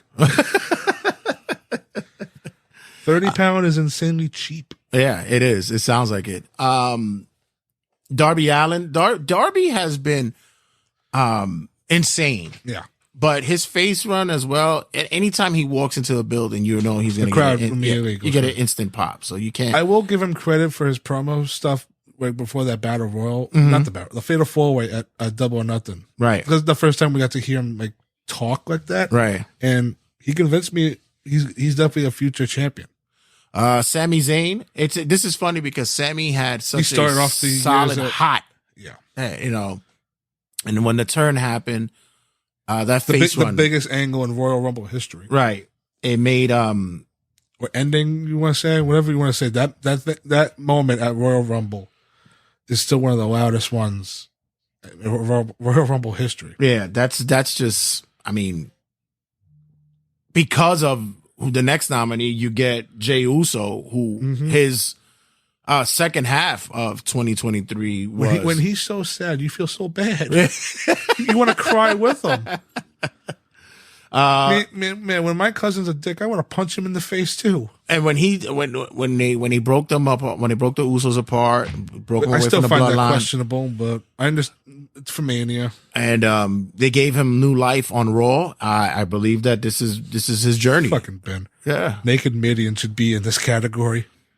That's next year. We'll make sure we add him for next year. Most naked man of the year. We should do that because there was this past year we were talking about like how low all the men's tights were. Yeah, Dragon Lee would Roosh, win that by a landslide. I don't know. Roosh is a little bit revealing as well, so I don't know. And also he said Cody has to be the face of the year out of these four. Well, we'll see. And the winner is Jey Uso. Main event Jey Uso. Yeah, main event Jey. Listen, like Mike said, you kind of start feeling for this dude after a while. Like, also, the reactions this man would get when he gets the crowd hyped up like that, it was insane to watch this past year. I mean, come on. He is. I will say he's on a good ride right now. Yeah, I will say Cody was close, but Jey inched him out just a little bit. Right, it was close. Next up, match of the year. Okay, this one was very tough. We had some picks there. We had some stuff that we could have gone with. We mentioned the Bad Bunny Damian Priest match from Backlash. I was like I said, I was just rewatching it this morning, and I have to say, my hair still stands. Can we argue because we didn't make it a category, but entrance of the year had to be Bad Bunny in Puerto Rico? Yeah, like I said, to this just day, to hear a crowd sing the song, like just. You felt Puerto Rican at that time? Yeah, I was about to pull out my Puerto Rican flag that I don't own. I was about to pull like an MJF, have like the half like flag on my on my attire, but yeah, that energy, that just the whole match for that match, the pop for Carlito, the pop for fucking Savio Vega, El Compay came out, but yeah, it was second to none, man. Like I said, we watching it was actually pretty cool. If you ever want to introduce a friend to wrestling, this is definitely in that category. Funny you said that because I actually did that. I was talking to these two individuals from another department, right, and they were talking about how they have the Peacock Network, and they were talking about how they want to get back into wrestling. And I said the match you should watch is Backlash's 2023 Bad Bunny versus Damian Priest. Yeah. But also, if you want to get somebody into wrestling as well, Kenny Omega and Will Ospreay too was. Let's just be real here. The two. If we were to say top 5 best wrestlers, they're in the top 5. Right. You could argue easily either one is 1 or 2. Like as for one's 2. Watching that match was insane, and I know a lot of people always get mad at like, oh, he kicked out at 1, but just the moment of hitting the one-winged angel with the one-winged fairy. Jay likes to joke and say. What Kenny kicked out at 1. What was the worst? The kick out of 1 of that or the muscle buster that that hook? We'll get into that one later. Oh no. I'll kick out at 1 on TV or 1 on pay-per-view. But also MJF and Bryan Danielson. This was. It's so weird to keep saying this. This was like MJF's coming out party. Because for so long it was always he's a great talker, but he's not a great worker. Right. Oh, he was a great fucking worker in this goddamn. He went 60 minutes with the best wrestler in the world. Someone put my probably was bad now. MJF versus Cole at All In was good just because the tension of it. But I it was a close consideration. But I thought MJF and Danielson was like you said, it was a showcase because each match that you see Maxwell in, he tries to do something different and something new to show that he can work. And I thought this was probably the best that he did for this year. And finally, look at the misogynist in me. Mm-hmm. I actually went off and I said Rhea and Charlotte at Mania was like creme de la creme, from bell to bell. One of the best women's matches all year. And yeah, nothing against the other women, but these two, when they probably got told they weren't the main event of night one, they did the Batista Undertaker thing. Right. Let's fucking go out there and kick ass and prove to people why we should be the main event. Right. And your winner is, well, look at that. Oh, let me take that off because people can't see it, but yeah. I was about to say Rhea and Charlotte wins. Yep. And like I said, bell to bell. It was close with MJF and Danielson. Yeah. Also. But Ben says Sammy and KO versus the Bloodline and Mania made me cry through its awesomeness. Yeah. I remember us watching it live and us like holding our breath, thinking they weren't going to win. Yeah. With these motherfuckers about to do the wrong thing. But for Mania wise, this was these two women they showcased and they turned up. We this was due for them because they had a match during COVID. Yeah. That was actually solid as well, right. But it just unfortunately they were in a warehouse with no people. Right. And this is the one that actually Any other special gave them redemption. consideration off the top of your head? Any other matches that you liked this past year? Personally? No, what, as opposed to what I do in my room? Like, what are you talking about? Wrestling? I said personally. Oh, I think you said wrestling. No. I was like, oh. I actually enjoyed Punk and Kojima at Forbidden Door. I had a certain connection with that match. I thought I watched it again. I shit on it before, but I didn't really think it was too bad. Ospreay and Jericho at All In. I didn't think it was that bad. I had to rewatch it again. That one you were saying like, oh, this is Ospreay's WWE tryout. Right. I thought War Games was really good this year. Both War Games were good this year. Yeah. And yeah, I think that's pretty much it for me for that. I will say I liked FTR and Young Bucks at All In too. And by the way, shout out to M2 Inc. Make sure you check out that boy and on TikTok on A Reality of Wrestling and that also on YouTube at 2K Wrestling. 2K Wrestling. He has his top 25 list of best matches of the year, so check him out. Ben goes, not as good as the Mean Street Posse versus Viscera and Mania. Wow. Have you been watching WWF so 2000? Classic. He is so classic. He still plays Mega Drive, which is Genesis in the States. He's so classic. Funny thing is, Ben, I've been watching the old Raws too, and it's a real tough time to go through some of those Raws. Oofa. Manager of the year. This one was hard. This one was tough. We really didn't have much to play with over here. We had three managers that stood out the most. Right. And if anybody's watching live, if you want to add in a manager, throw it by all means. I remember mentioning you, like, oh, you want to put Maria in? He goes, nope. Nope. Nope. Not at all. So we have Prince Nana, who's been the manager for the Mogul Embassy and now recently Swerve Strickland. But let's be real here. He's known for the dance. And Nana has been around. Not many people know, but Nana's been around in the circuit for many years. So he's not brand new to this. So for him to get his just dues is warranted here. Shout out to Nana. Of course, Paul Heyman, the man himself, the wise walrus, man, the wise man, the walrus. He is just the integral part of the bloodline, but also of Roman. And Roman has been showcasing himself with a personality for the past year or so, but I think with the addition of Heyman, it takes that to another notch. And finally, Don Callis.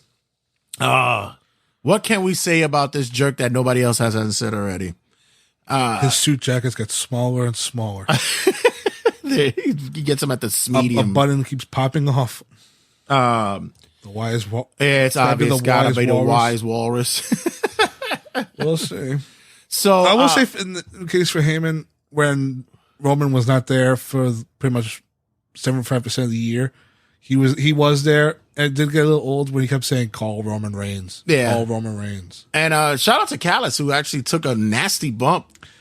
Yeah, that mark on his head ain't going away for a little bit. Yeah, so your winner this year is of a shiny new sticker on your picture. Sticker on your picture. There you go. Well, if it isn't Don Callis, he stirred shit up, especially when it became the Kenny Omega work.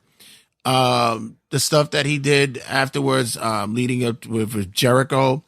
He actually snatched up Guevara for a little bit. Yeah. He has prospects in Takeshita and Hobbs. So, and even Kyle Fletcher. Yeah. So, I that's going to be an interesting story this year because when Ospreay does come in, he is linked with Aussie Open. So it will be interesting to see if Ospreay joins the Callis family. Right.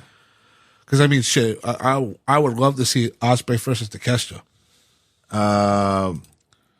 Callis was good when they went to Impact for a little bit. Yeah, but that didn't help Impact in the long run. At all. Not at all. It didn't boost anything on that side. The only good thing, it got Moose in Daly's place. Your next nominees are for Future Star of 2024. Not only is this someone who we believe has the potential to take it to the next notch, but we also see more gold or become a household name. Number one is I actually say proudly, Tiffany Stratton has surprised the shit out of me, and her ability to draw the heat. It was another case of Last Legend of, oh my god, what is this gimmick? And then she turned into this buff Barbie, and that could fucking work. And she's been consistent with it. And we laugh at NXT sometimes, but that Lights Out match, this was a year prior. Right. But that Lights Out match she had with Wendy Chu, right? Probably most extreme she went so far. And then her matches with Becky Lynch set her like that shows she's ready for the main roster. I think that was the one that really put the needle on the mark for her. So I think that was a solid. She's definitely main roster bound soon. Definitely. Same as for Carmelo Hayes. We already see the writing on the wall for him. They're bringing him in slowly but surely for SmackDown. And you know what the funny thing is? That's not Tiffany Stratton in the picture. That's Mariah May. Oh, good job, buddy. No, we said Mariah May was going to be a nominee. Right. But no, I special consideration to Tiffany Stratton. No, I thought you did. I thought we took that out. No, we said Mariah May. Oh, Jesus Christ. Well, everything you said about Tiffany Stratton is true. Added to Mariah May. There was a reason. Listen, from model to Joshi kick-ass woman that's in AEW that's about to become a big star. Right. I mean, right now, you're waiting for her to drop the hammer on Tony Storm. Right. So, yeah, anything I said about Tiffany Stratton, say about Mariah May. Yeah. Kamala Hayes, though. On the writing on the wall says that he'll be on. He's going to the main roster. Or he'll be on the main roster. Right. And this is it's a long time coming. The big question is like, how high will he go? I definitely see Intercontinental U.S. title in his future. Just all it depends on if he's ready for that big main event. Right. If he could take that next step. Because right now, him and his buddy Trick are kind of at the same level fighting for that next spot. Same could be said with Nick Wayne. The youngin, the 18-year-old, 19 now. He'll be 19 bland soon. as shit as a babyface, but oh my god, I want to smack him as a heel. And ring wise, he has the potential to elevate his game. And like I said, he's a young man, so the game is his for him to take, especially under the tutelage of Christian Cage. I still think they need to bring in Jordan Oliver and make him a team. And finally, and they were a team on the Indies. A man who doesn't need a team and doesn't need any tutelage. The man that needs the biggest push in AEW's history. Swerve Strickland. I mean, come on.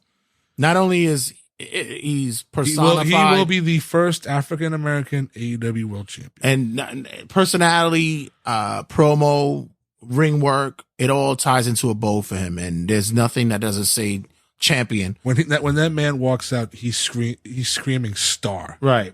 And your winner of this year's if there's no clear 2023 Tabby, it's not clear enough. It's gonna be Mr. Swerve Strickland. Of course. Why not? Yeah.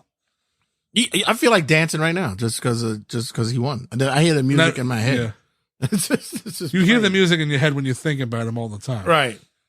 I will ask you though, who gets the world title first, Swerve or Ospreay? Ooh. I don't think that they're gonna give it to Swerve that fast. I think they're gonna want to build him up to get it at a. You're not gonna think Revolutions when Joe's gonna drop the belt, right? So I would say Ospreay first, because I heard one idea was if you have Swerve win it at Double or Nothing, and then you do All In 2, the main event is Swerve versus Ospreay, right? But think about that main event. The homeboy Ospreay trying to get the world title. I could see that in All In. I could see something like that happening there. Yeah. Most shocking event that occurred in 2023. Of course, we had 2 passings on there that were definitely shocking.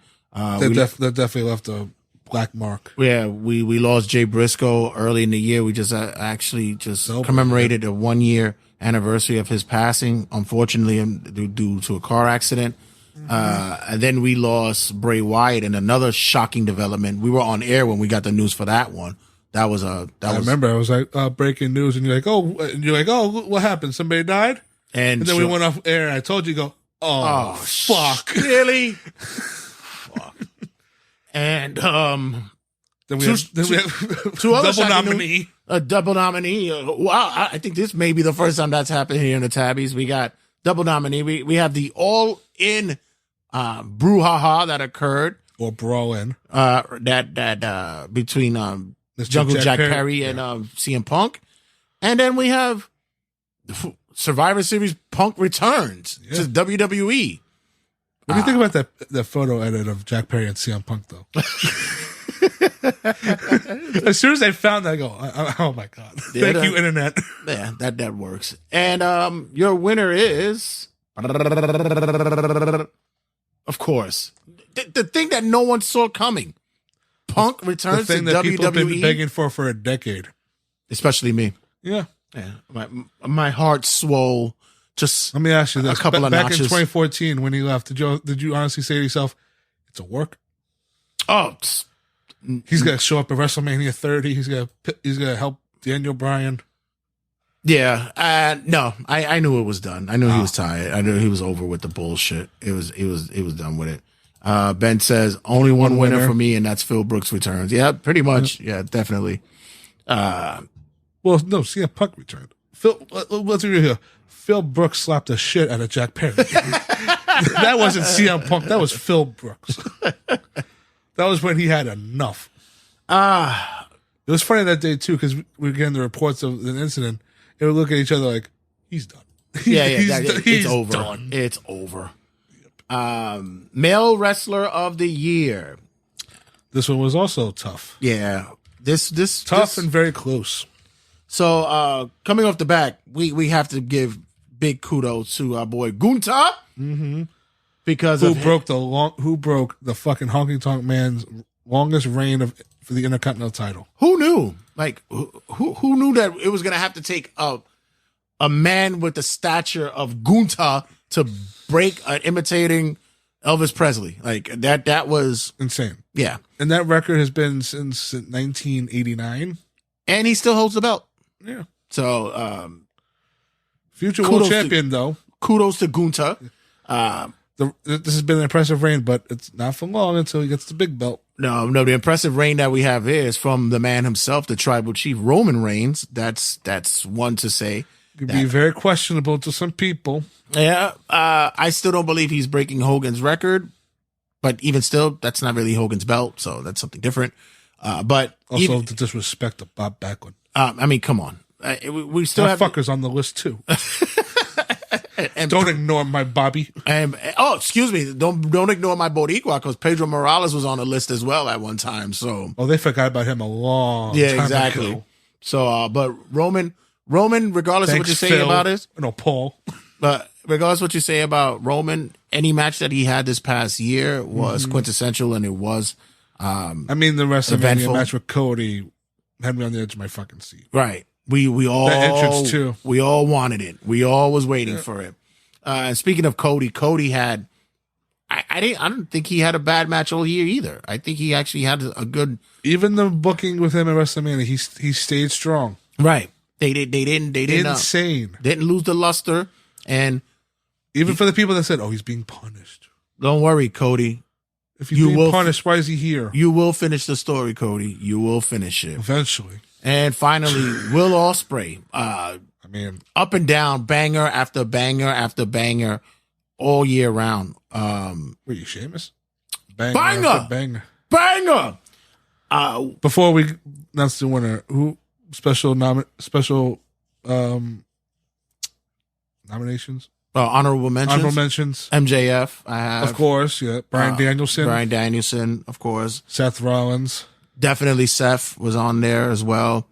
Hell, I'll give a nod to Alex Shelley. Shelley had a good run as well. Josh Alexander had some good good matches as well this year. A little nod to Sonata, who got the world title this year, despite the booking. You could also put Okada on that mix as well. Right, he was on there. Who's going to be a free agent soon? We'll talk about that later. And your winner, and the winner is, of course, it has to be this guy right here. Is elevating. Will Ospreay is on level after level after level, and like I said earlier, with his match with Jericho, he actually made me like a Jericho match this year.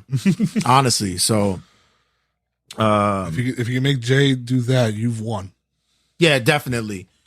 He's also proving that his matches with Omega, well, it was just, we know what him and Omega do, but like you said, when he could step in the ring with the Jericho, I think too, like you liked the Orange Cassidy match too, right? I did from last year. Yeah. Once again, he made me like somebody. This guy can adapt his style to anything, and he knows how to wrestle. Right.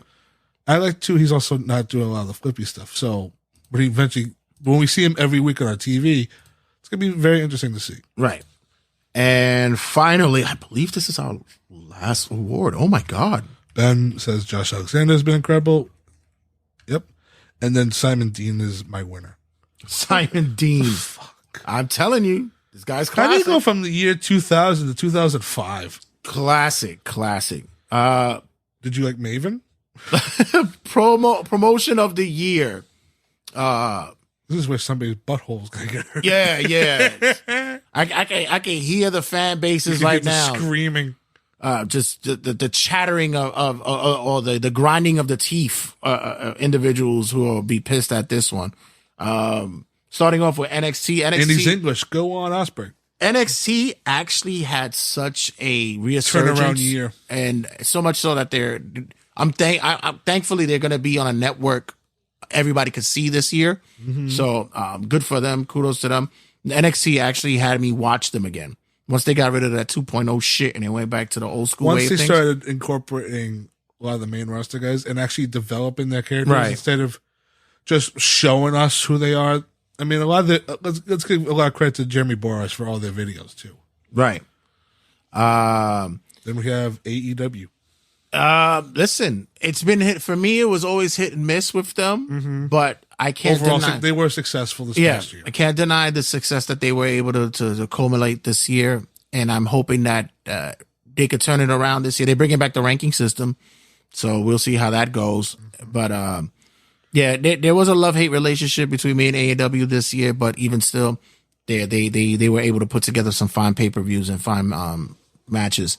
Impact has now converted and returned to TNA. TNA, total nonstop action. So I low-key would watch their pay-per-views, and every pay-per-view they had was like if I could just pick up a game and just play it. And Impact had that kind of look this year. I was very impressed with the development, championship-wise, storyline-wise. I still believe that their women's division is probably the best division, wrestling-wise, as a whole. Mm-hmm. And I think that their promotion should get more levity once it goes to the streaming app. So we should see more with that. And finally, WWE. after the old man is gone, there's such a big turnaround with that promotion. And for a lot of people, it was noticeable. Right. The only hiccup that they had was the Raw after Mania because the old man had to put his fingers in shit. But thank you, Endeavor and TKO. For saying, get him the fuck out of here. That knew to fucking put their foot in. Yeah. So fucking Ben has been an MVP tonight. He says Impact has been steady as always. Fine. NXT has been in transition but had some good shows. True. AEW is so inconsistent, but it's pants in my opinion. His words, not mine. WWE is number one for me this year. But WWE is nowhere near as good as Wrestling Society X once was. Well, we're gonna revisit that one day. That might be a watch along, Wrestling Society X. And your winner of this year's Tabby Award for promotion of the year, and I believe this is the final award. Thank you guys for participating and partaking in this year's Tabby Awards. You guys were awesome, man. And not following the rules. Exactly. Next time, let's get more participation. Next year, we're going to do it simpler. Yeah, we're gonna try to narrow it down so we can make it easier for you guys. Correct. And your the winner is WWE.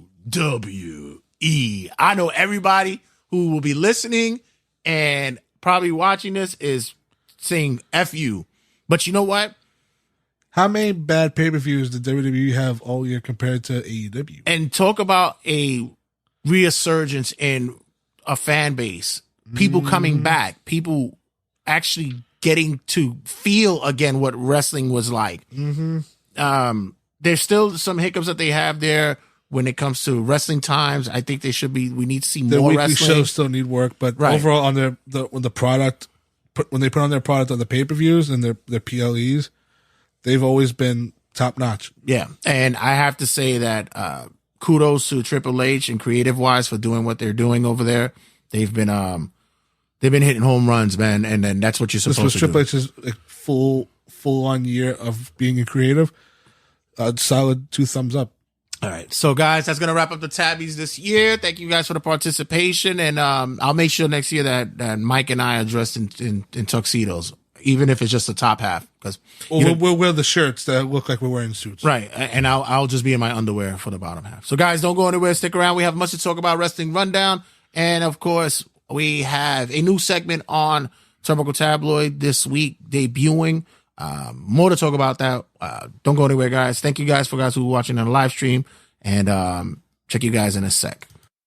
5, 4, 3, 2, 1. 0. All engine running. Liftoff.